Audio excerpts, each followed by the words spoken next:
What's up, everybody? It's Jason McLaren with This Show is a Disaster podcast. Today we're talking about heat and pet safety. So, first thing you want to do is make sure that your pets have shade and water.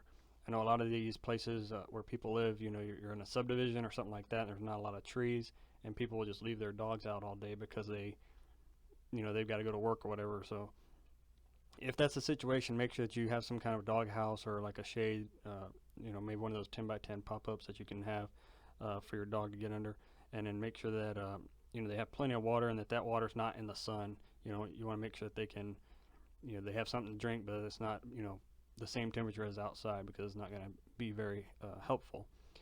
Also, if you have a really big dog, they can drink a lot of water, so you don't want to buy these little dog watering bowls and then have them try to, drink that all day. The next thing is not having your pet in a car, right? We see this all the time. Pets in the cars. Obviously, we don't leave people in the cars when it's hot. So why would you leave your pet in the car? Dogs and cats or whatever other pets you have, they have the same kind of biological needs as people, right? We got, you can't overheat, and you don't want to, be left in a car with the window cracked even, because it's going to get hot.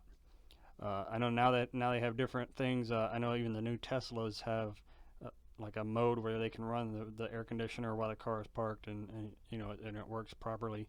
And there's different vehicles with different settings, but if your vehicle doesn't have one of those, make sure that you either have coordinated your day so that you're not trying to leave your dog or pet in the car, and that they're able to either go in with you wherever you're going, or just go ahead and take them home and then run your other errands.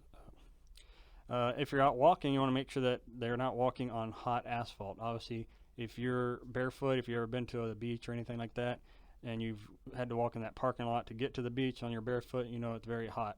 The dogs and other pets have these pads on their feet, and they don't want to walk on that hot asphalt either. So, if it's too hot for you, it's probably too hot for them also.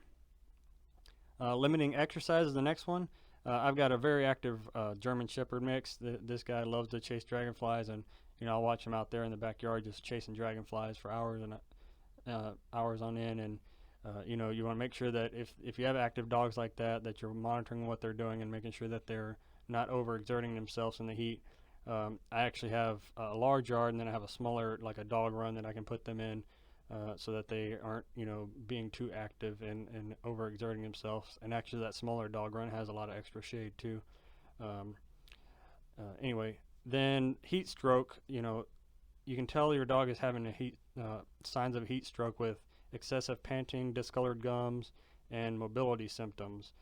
So if you see any of these, if they're panting very hard, harder than you usually see them panting, and they have those discolored gums or mobility problems, make sure you check on them.